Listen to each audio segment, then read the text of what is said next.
So this program was started, I believe, last summer. Can you kind of go through how the process is for anyone who has been looking for housing through the flexible housing subsidy pool? Yeah, so just real quick, right now we have paused referrals and enrollment into the program just based on awaiting what the funding is going to look like for the next biennium.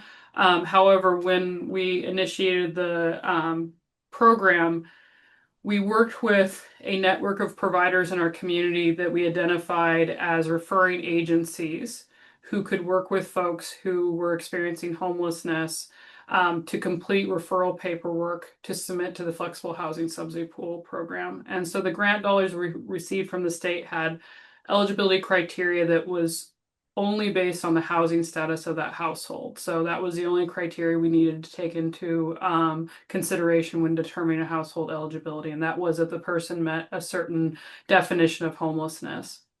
And so once that was confirmed, they were deemed eligible for the program.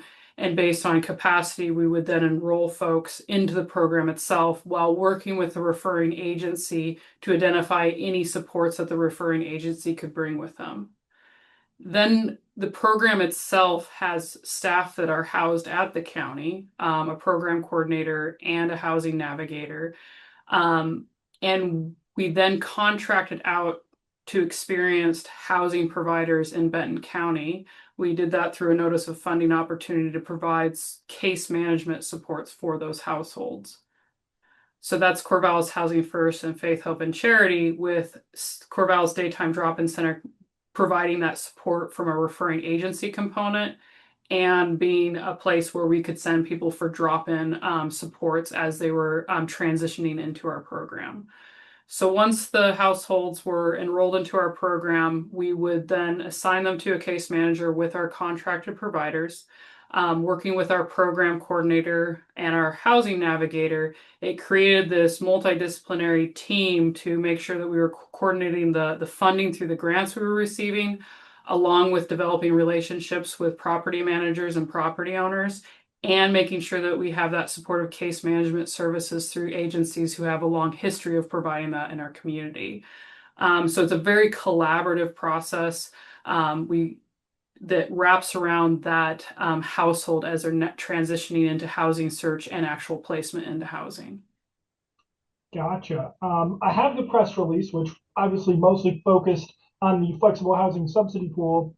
We have the numbers there, but if you could tell me around how many people you believe you've helped rehome within this last year in this program, where do you think that number kind of lives? So one of the interesting parts of this is, we were assigned a goal from the state of a number of households that we were supposed to house.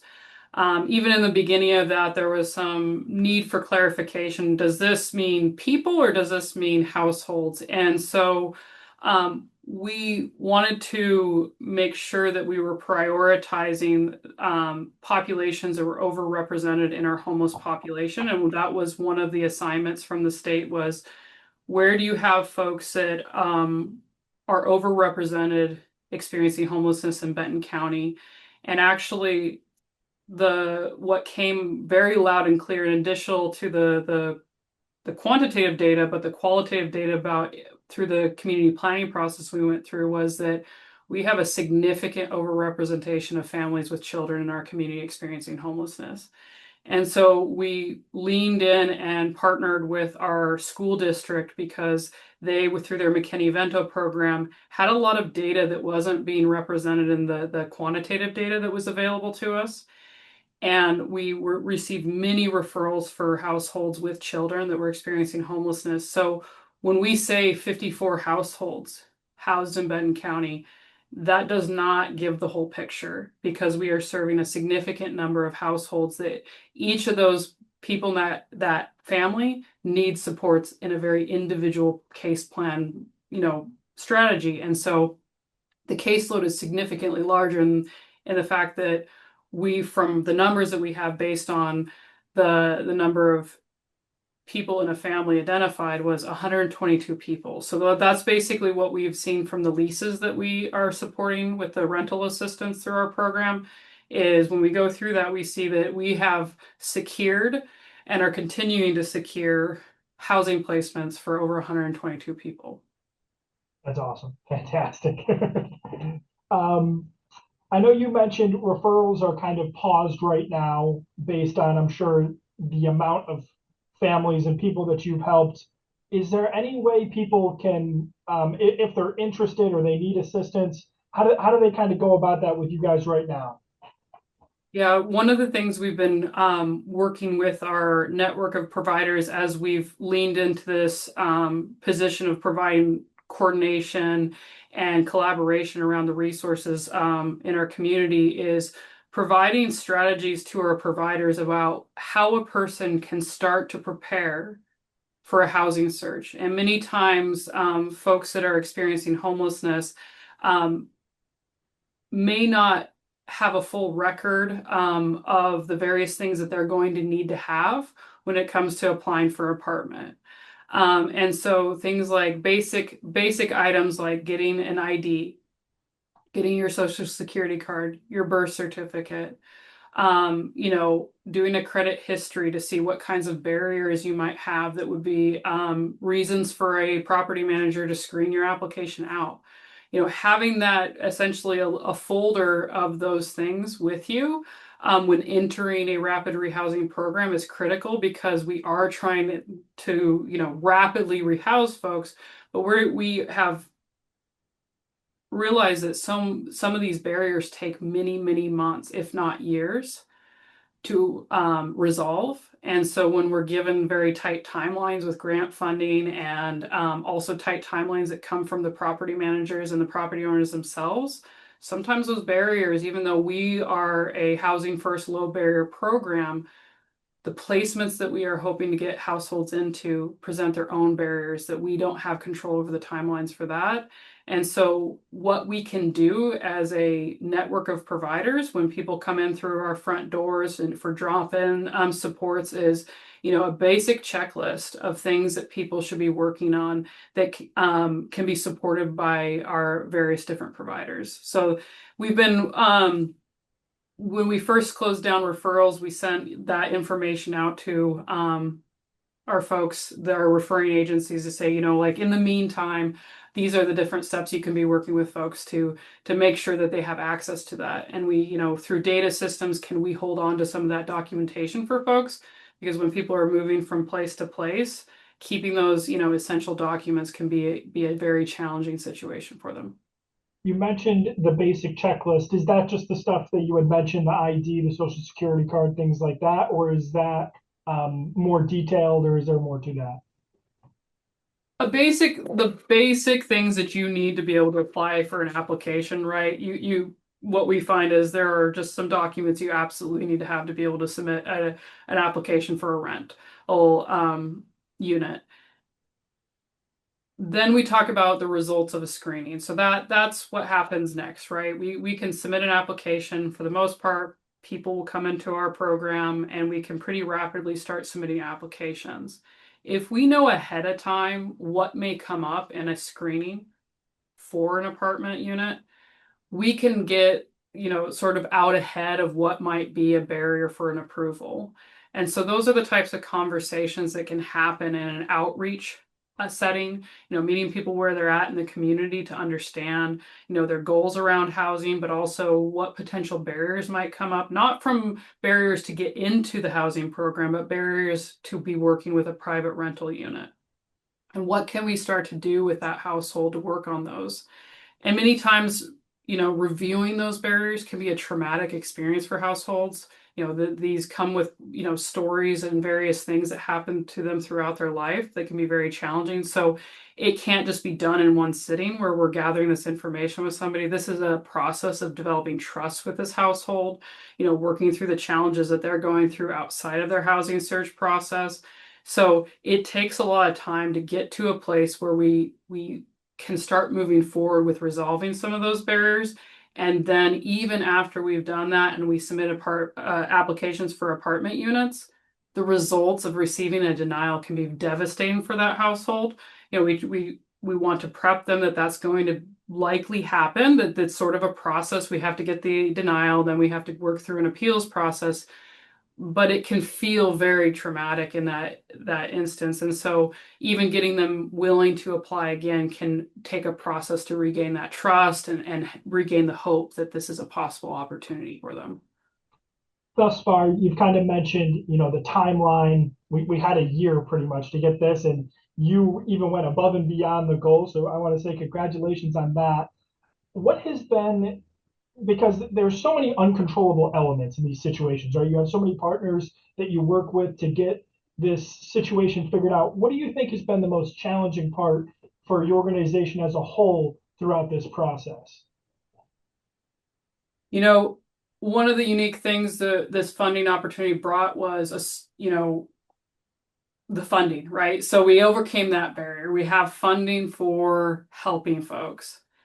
What it really is the timelines. Not every household or human is going to be operating on a specific timeline. And we had a one size fits all with a grant opportunity that had to have outcomes achieved by a very specific time for people to be able to utilize those resources. And so in order for us to be flexible enough to serve this diverse group of 122 people, I mean, the nimbleness of a community to be able to respond that rapidly and sustainably is a very challenging thing, let alone the fact that, a limited supply of affordable housing units or even very strict screening criteria, developing trust with property managers that we're going to be there to support these households. Those are all relational. And to put a timeline on those trust building processes and those relationship building processes, it was definitely the oomph that we needed, but obviously, it has its limitations. And so we're very excited to hear how we can work with the state to expand what we've already built on and keep the momentum around this, because we do think we're just in the beginning and we'd really like to see this develop even further in a way that can support more households. Now, so we have 122 people, 54 households. I also read that it doesn't stop once you find these people new homes. What are your steps after that? After the good news that, hey, we got a place for you to live now. What are your next steps after that? So the funding we're using limits the rental assistance for no more than 24 months. That is if funding's available. And so really the 2 years can go by really quickly when you're talking about working with folks who have experienced homelessness for a long period of time, being able to gain the skills who may not have ever even had their own apartment or a rental unit or housing unit on their own before.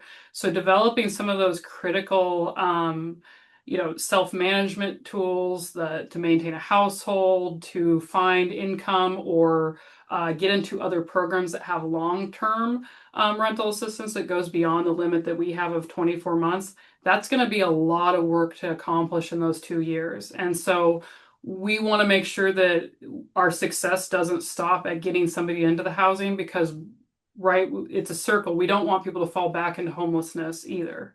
So what we are focusing on is developing, structured case management methodology across our network of providers, so that we can know exactly where we're headed in coordination with that household that is dictated by the household, informed by the household. What do they want from their housing experience? And making sure that it's strength-based. So we look for the skills that the person already brings to this housing opportunity and leverage in on that. And essentially just, provide that kind of like, just where are we at on our milestones and goals? So yeah, I think that while I would love to be able to take a breather and say, look, we made our goal, it certainly we are nowhere near the goal that our community has for these households, and that is to make sure that they can be successfully housed even after we're unable to provide their rental assistance. I think that's such a great mindset to have, that, hey, even though the work is done, the work's not done. I do want to get to that though. This is a great story, helping people in the community who need help. And I want to get to something that I can't say how you feel as an organization or as a person. So if you could kind of describe to me how it feels to not only reach your goal, but get get more people homed than what was required. I am absolutely ecstatic. I am so proud of the team here that we have. I am so proud of the network of providers in Benton County who've stepped up. We had a very tight timeline to even respond to the state's opportunity for this, to create a plan and roll this out into our community. Um, I'm tired, and I'm sure our entire community is tired too. And it is very sobering now when you look at these numbers, and we are responsible for these households. These are households in our community. We are responsible for the folks that are unhoused. And so it really is, while I absolutely I want to stand up and clap, I also am acknowledging that there is a lot of work ahead of us. And I am so grateful, and I celebrate the community that we have to do this work into the future with. Awesome. Those are all my questions. I usually kind of have this moment for you. If there's anything I haven't asked or anything else you believe is important to the story, now is kind of your time to mention that. Or if you want to wrap it up in a bow.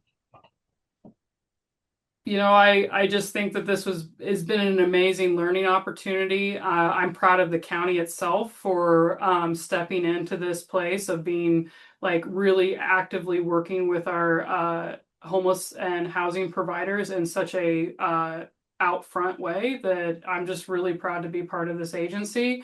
And I'm hopeful that we can continue to work shoulder to shoulder with our community partners in this work as well. And, however we can help and however we can leverage our resources together, I'm excited about that.